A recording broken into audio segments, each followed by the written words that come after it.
that Costas had suggested, but it would still have been putting them in the place of defending a false statement.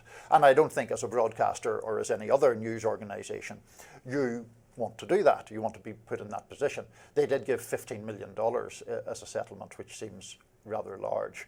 But in terms of Paramount, they certainly, in my view, shouldn't settle his what I consider ridiculous $20 billion suit over the CBS interview of Kamala Harris. We've spoken about that interview before. I think we have divergent views on it. I think that 60 Minutes did completely routine condensing of answers for time purposes. Trump makes different allegations. I don't think Paramount should settle that. I think it would be a ridiculous surrender if they did. And I think that the many elements of the media should be stronger in their criticisms of Trump. It's definitely true that Paramount is seeking to settle that case in part because they have this merger that they want approved by the Trump administration. As you mentioned, the ABC News lawsuit is obviously much different, but I obviously don't feel like the media has been pulling its punches on Trump, and I'm kind of curious where you get that impression. I mean, I do my media diet every morning as I look at the homepages of the New York Times, of the Washington Post, the Wall Street Journal, and other mainstream outlets, and I find the coverage to be overwhelmingly negative about the Trump administration. I don't know. Firstly, I wouldn't necessarily describe it as overwhelmingly negative, but I think the failing, and I think this is what Costas was addressing, was in a joining of the dots about various things or an emphasis on the degree to which Trump is an aberrational president, in my view. So, I mean, there's a list of things that you could cite there. I actually had to write some of them down to remind myself. So he has attacked judges hundreds of times, called for their impeachment. He has defied the courts for weeks on Kilmore Abrego Garcia. He fired a prosecutor who told the truth in that case. He sued 60 Minutes for $20 billion for doing something that is just standard practice. He punished law firms for representing opponents of his. He has tried to take away their business. He has sent Venezuelans to El Salvador under the Alien Enemies Act, a law that requires an invasion by a foreign government, which has not happened. And on and on and on.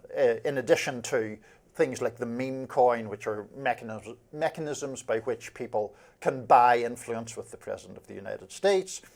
He has complained about his predecessor's family's business dealings, while the Trump organization has done real estate deals that have had an involvement from the governments of Qatar, Oman, Saudi Arabia. We could continue on. He is an aberrational figure. I feel like the media has covered all of that, though. I mean, if I just do a Google search for authoritarian from the Washington Post website, I immediately get multiple articles from this year. What America could look like a decade from now. Political scientists and historians weigh in on authoritarianism's impact on the U.S. They fled authoritarian countries. Here's what they're experiencing now in the United States. Under Trump, the authoritarian age comes into focus. Even in February of last year, how Trump is becoming more authoritarian. In the age of Trump, global authoritarianism continues its rise. The increasingly authoritarian, curious Republican Party.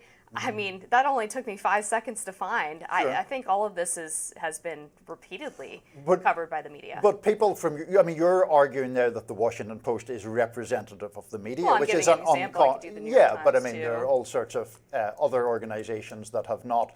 I mean, have the major broadcasters, for example, had that amount of focus? I think that Fox News obviously has run defense for Trump on a lot of these things. We'll get to one instance of those later.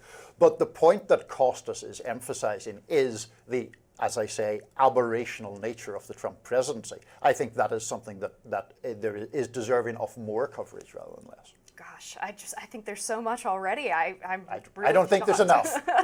We differ on this one at least. Definitely, yeah. I'm not even sure what else to say. I just think our view of the media is so fundamentally different. Possibly. I mean, I just think that, I think that our views of the Trump presidency are fundamentally different, and that may be something that is fueling our difference in our view of this topic.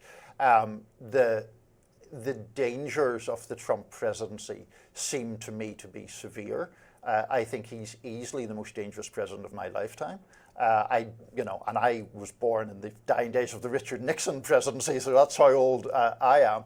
I think that he has, Costas's view beyond media coverage was the President of the United States has absolutely no regard and in fact has contempt for basic American principles and basic common decency. I think that is a correct assessment.